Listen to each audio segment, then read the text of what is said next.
Hello and welcome! I'm Jade of Jaded Reader, and today I acknowledge this video is once again incredibly late.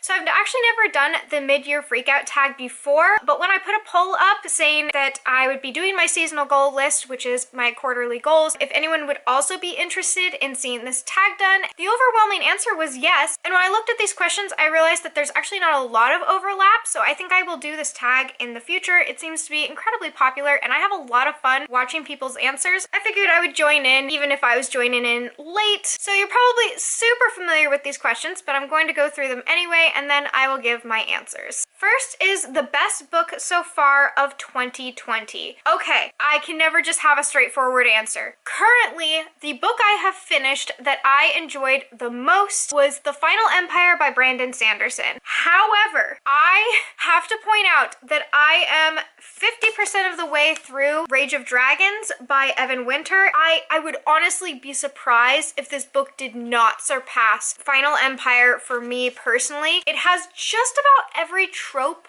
I like, and it's done so incredibly well, and the fact that this is a debut novel is honestly something that periodically blows my mind while I'm reading. I'm going to say tentatively, because it'll really irk me if I watch this back later after finishing this and don't mention it. Rage of Dragons is what I am guessing is going to be my favorite book of 2020. However, since I haven't finished it yet, it has not yet dethroned Final Empire by Brandon Sanderson. The Final Empire takes place in a really dismal world. You have a villainous ruler who has taken over. There is a caste system where you have the lower classes being the ska and the upper class being the nobles. A ragtag team of morally gray characters comes together and in a heist-like effort creates a rebellion to overthrow the emperor in the Final Empire. It is from the perspective of a newcomer who is just finding out that she is a Mistborn, and a Mistborn has all of the abilities that are available in this world and this magic system. The magic system in this is really part of what sold me, apart from the stellar fight scenes. The magic system has different types of metals that are intaken into the body and are then activated by the user to have different abilities. It can be super speed, high jumping,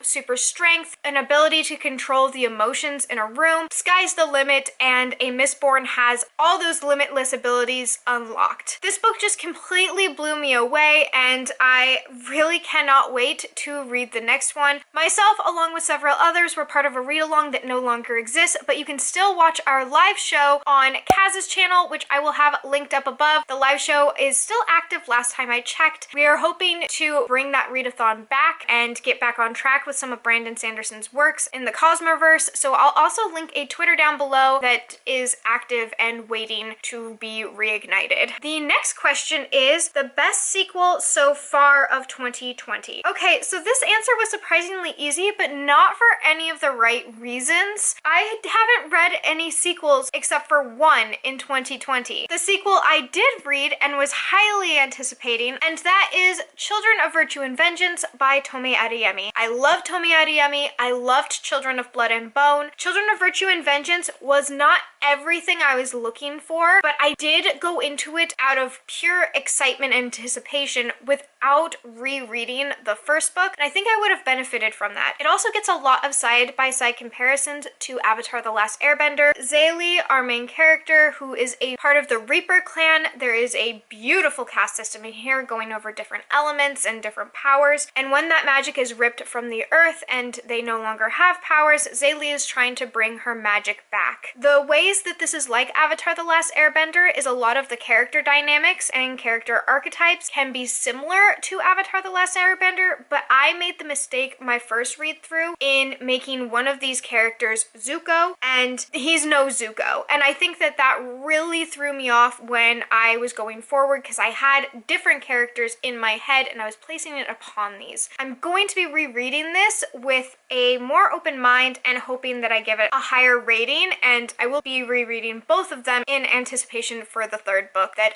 hopefully comes out soon. Being that it is the only sequel I have read this year, it is my favorite. The next question is new releases of 2020 that you'd like to read. So two that just came out are both sequels, and I absolutely adore the originals, is the sequel to Mirage by Samaya Daoud, and that is The Court of Lions. I absolutely love the cover change. It makes me want to get the second cover of Mirage so that I have a matching set. I'm holding back. But since it's a sequel, I'll tell you a little bit more about Mirage. Mirage is a Moroccan-inspired sci-fi fantasy novel where you have a character named Amani who is growing up in a small village. There is a rebellion going on around her, but she is not a part of it, and she is torn away from her home and taken to the usurper's court where these people have been colonizing her planet, and she is placed with the princess who is highly hated, and Amani happens to be her doppelganger or look-alike, and so is then made the decoy for this very hated princess. That is the basic premise of this. I really thought that this was going to be a girl hate type of book. It really surprised me in the second half and set me up really well to read the sequel. I really want to read Court of Lions, and it just came out. Here's to hoping I get to that soon. There is another sequel that just came out and I am super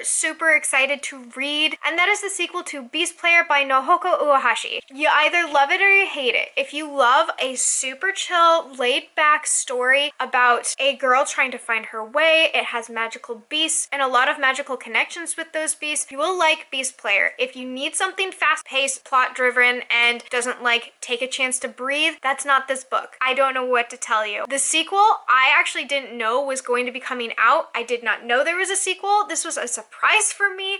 That was the best surprise possible, so I haven't even really gotten a chance to take in that there is a sequel, and I'm just really excited for it. And I also just cannot wait to have those matching covers because that's gonna happen. Okay, moving on. Sorry, I tried to only pick one book per question, but there's just a few that are ties. Anyway, like I said, moving on. What is your most anticipated book for the second half of the year? My most anticipated book for the second half of the year has to be, hands down, Hollowpox, The Hunt for Morrigan Crow by Jessica Townsend. I am an omega huge fan of Nevermore, The Trials of Morgan Crow, and Wondersmith, The Calling of Morgan Crow by Jessica Townsend. These are just so fantastic. They will make you happy and warm inside. It follows a girl, Morrigan, who is swept up into a wondrous world where people have different knacks and abilities, and she is trying to get into the Wonder Society. She is taken under the wing of Jupiter North, who was definitely my book crush of last year, the year before that, and the year before that. Jupiter North is trying to help her get into the Wondrous Society. These stories are just so beautiful, and there is so much deep meaning that can be taken from them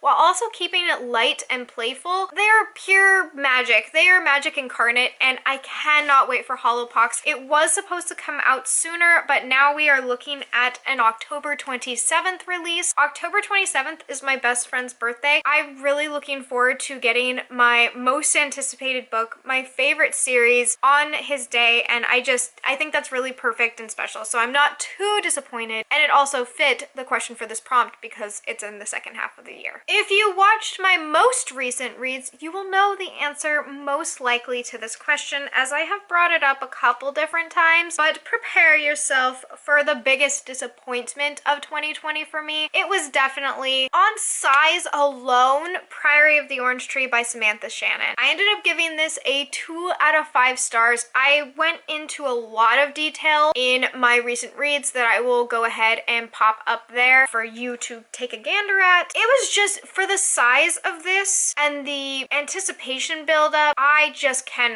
cannot be excited for this book. I went into denial the moment I finished it, trying to give it a 5-star because I had spent so much time and effort, a full month. I buddy read it with Olivia, Savannah, and Soleil, and we couldn't like it no matter how hard we tried. There are parts in this. There are beautiful parts in this book. The dragons in this are fantastic. The world building is really cool. I think it would benefit greatly from having a movie adaptation or having more sequel supplemental books to go along with it. But as it stands, oh my gosh, this book was not enough. That's a problem because this is enough pages for a book to be enough. My biggest surprise surprise of 2020. The book I went into thinking I was going to dislike, I don't know. I just decided to read it. I don't know what to tell you. The book I thought I was going to dislike and ended up loving was House of Earth and Blood by Sarah J. Maas. I am not a Sarah J. Maas fan. I can't technically say that anymore because now I kind of am. I have read a bit of her other works and I just haven't been able to grasp enough to get into it. I have by no means finished any of her series. I don't have a well-formed opinion, except for that it's hard and painful for me to try and form an opinion when reading some of her other works. However, this, easy peasy, really enjoyed it. Beautiful character dynamics. Danica and Bryce's friendship in this book is absolutely fantastic. It gave me all the feelings I need to feel in that kind of friendship dynamic. I loved almost everything about this book, to be perfectly honest. I also will say that if you read the synopsis, you are in for some spoilers, and there is a scene that I think has way more impact if you go into this book not knowing much. So I keep that in mind. I'm just gonna say there is a main character named Bryce, and after her world is flipped upside down, she ends up in some sort of murder mystery. This definitely gave me murder mystery vibes, and an angel guardian is by her side helping her along with this, and he's, you know,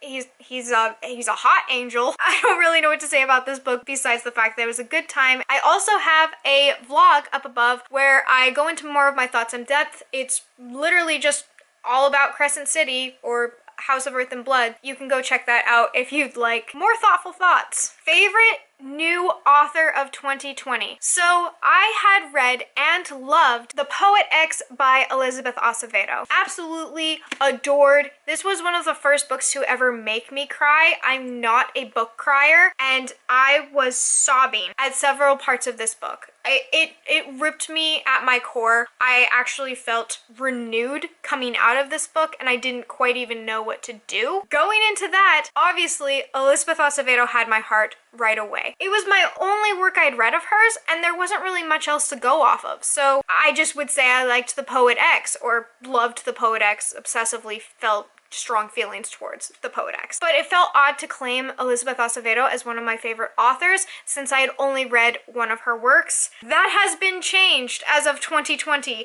It has been solidified. It is in place that Elizabeth Acevedo is definitely one of my absolute favorite authors, and definitely my favorite of 2020. I can say that she has made me laugh, she's made me cry, she's made me feel connected to characters. I have missed characters after closing the book. I have wanted to revisit. She made me cook. Elizabeth Acevedo inspired me to cook. I read The Fire on High as well as Clap When You Land. I also read a short story by her in A Phoenix First Must Burn. All of her work is amazing. She can do no wrong for me. She was a clear winner favorite of mine for 2020. She really didn't have any competition. It was just Elizabeth Acevedo. The moment I saw this question, I wrote her name down. She wins. Newest favorite character of 2020. Okay, this I'm really thinking through because again, I am really loving this book and I love this main character. Tao is what you would call a cinnamon roll, but like poor Tao, poor Tao cannot be a cinnamon roll because he is on a revenge killing spree and he's right now turning into a murder machine. I absolutely love him. I love his internal dialogue. I think he's a really great character, and going into this I had heard that he wasn't a complex character, and I will argue that to the moon and back. This guy is going against his base nature of being adorable and instead is just filled with rage. Loving Rage of Dragons, loving Tao. Haven't finished the book. I'm already late for this tag. I couldn't wait to finish it to do this tag, so feel my frustrations. Instead, I do have an answer for a book I've actually finished, and that is Juliet from Juliet Takes a Breath. I haven't gotten to do my most recent reads video. I cannot wait to talk about this book and to talk about Juliet because she is everything to me. I love her. She is honest, she's insecure, she's inquisitive, she is constantly challenging herself. Juliet is just one of the best characters I've come across in a book, and I cannot wait to talk about her more. In Juliet Takes a Breath, Juliet is from the Bronx and she is headed to Portland to work with a feminist author in order to do an internship. What Juliet ends up finding is a really great representation of Portland, where I am from, where I live. I live in Portland, and the look at Portland and all of its beauty without it being romanticized. I was so happy at this interpretation of Portland because often Portland is exactly what Juliet thought it was going to be going in. However, Juliet also gets to explore the other sides of Portland and give a hot take on the fact that white feminism, elitism, and gentrification is a huge problem in Portland. Loved the book, but really, Juliet could have been anywhere and I would have enjoyed her. So definitely my favorite character of 2020 so far. Book that made you cry. Okay, so this one's a little personal. Again, as I said, I'm not a crier. I just don't. I will feel in very deep sadness while reading a book. I don't know what's going on because I am incredibly empathetic. I will feel greatly, but tears aren't something that always comes to me, so when I'm reading, it's not a large occurrence. I'm getting into this way too much. I'm an Aquarius. There, done. Okay, this book, however, did make me cry at several points, and that is The Wolf and the Whale by Jordana Max Brodsky. Let me go into first by saying that this is not an Own Voices work. This is a story that is inspired by Inuit culture, but is not by an Inuit author. I really enjoyed the conversation around gender in this book and how this person is exploring their gender. Our main character Omot is growing up in an icy wasteland with their tribe members, and there are different gender roles and gender stereotypes that are heavily encouraged within this tribe. However, there's also a crossover with Norse mythology in this, and you end up having Inuit-inspired gods and Norse-inspired gods battling against each other, as well as these characters battling against each other. Large conversations having to do with different religious beliefs, different cultural representations. There's just a lot to it. A lot of it made me cry. There are tons of trigger warnings going into this, including misgendering, misogynistic behavior, rape, there's animal cruelty, the list goes on and on. I will put my ticker down there so that you can get the full understanding of how intense this book is, and of course it made me cry. I really felt seen in this book, specifically having to do with the conversation surrounding gender and growing up one gender and sometimes feeling another and feeling that fluctuation or not understanding where one gender starts and another one begins. There's just a lot to it, and I really enjoyed that aspect of the book. I will not speak on anything else, really, because, again, this is not an Own Voices work. This is inspired by other types of mythologies, and there's going to be, of course, better representation found in an actual Inuit author's work than in this one. However, I cried. That was the question. Books that made me happy in 2020. 2020 is not a great time for happiness, but I have found happiness, and I will bring up With the Fire on High by Elizabeth Acevedo again, because again, she made me cook. Imani is a character in this book that is really, really talented and incredibly driven as a mother. She's going to high school. She's trying to get through in the best way she knows how, and in her spare time, she is cooking up magic. All of the things that she puts into her dishes ends up being empathetically felt by the people that eat it, and with her talent, she is trying to get ahead as well as just trying to get by, and if she can possibly manage it, she's trying to also go on a trip to Europe with her cooking class. Everything about this book I just loved. There's so many cool, wonderful things, and it just made me happy. It made me feel inspired. It felt light. It also had recipes in it, and it made me use more spices. In case you're looking for a different answer, I also really enjoyed The Martian by Andy Weir. This has a fictional exploration of Mars where you have your main character, Mark Watney, aka Mark Botany, aka King of Mars, who ends up stuck on Mars and cannot get off. He's completely isolated. He's going to run out of food. He's going to run out of water. If he leaves the lab area, he's also going to implode because space. And somehow this is one of the funniest, lighthearted books I have come across in a while. I buddy read it with Sam from Sarcasm and Sci-Fi. We had such a great time. I cannot go without mentioning this book. I also watched the movie adaptation. While still being incredibly high stakes, I went from great intensity to great joy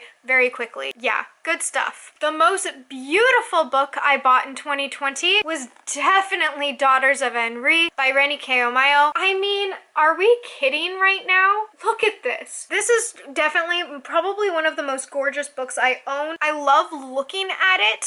I started this out on audiobook and I was just like, no ma'am, I cannot. I will not just stare at this boring, flat PDF image of this when instead I can have the actual thing. The Daughters of Enrique takes place after all of the gods have been vanquished on Earth due to a great and powerful hero. The great and powerful hero is now the ruler of this world and has outlawed twins due to a prophecy which prophesizes the gods coming back. You have Nala and Sanai, who are two twins separated at birth because of this, and while Sanai is growing up in the politically charged palace where the heroic king resides, you have Nala growing up in a village countryside, and when there are continuous raids on the villages, Nala joins a rebellious group who goes to try and take this heroic leader down. I really am looking forward to the sequel to solidify my feelings on the story, but the descriptions in this are gorgeous. And again, gorgeous is also this cover. It's definitely the winner of this prompt. My fictional crush of 2020. Going back to the Final Empire, that is definitely Kelsier. Kelsier of the Final Empire had me almost immediately. He is just a very cool character. I'm trying not to blush. This doesn't need to be this way.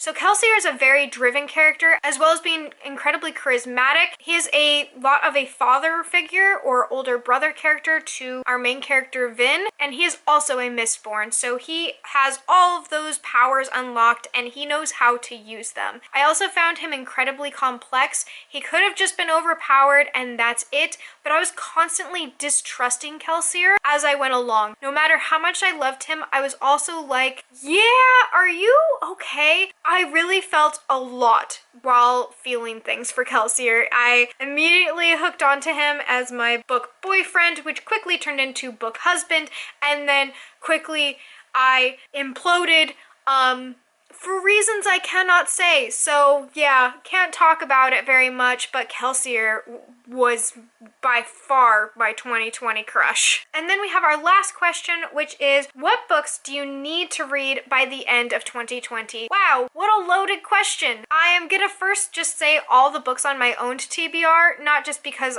it's a blanket answer, but because I am eventually, hopefully, moving at the end of 2020 to Japan. The less books I have to take with me that I haven't read and are not solidified as loves of my life, the better. So I need to read as many as possible. I have a lot on my shelves. I just bought more because things got delayed for Japan and I bought them out of sadness. There's a book haul for you.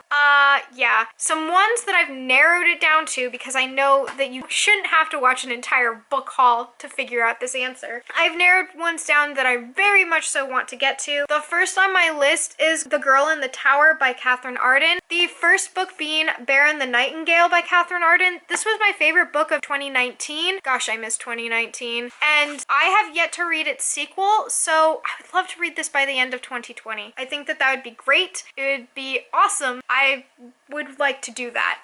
The next up from my book haul is Spin the Dawn by Elizabeth Lim. You have a character who really wants to be a tailor and a seamstress, which seems incredibly practical, except for she's not allowed to be a seamstress. She's got to get married. When there is a need for a tailor in the palace, she dresses up and poses as her father's son instead of her father's daughter, and there is a competition for the best tailor in the kingdom. I'm guessing this is like a magical tailor. Like, this doesn't look like your average tailor.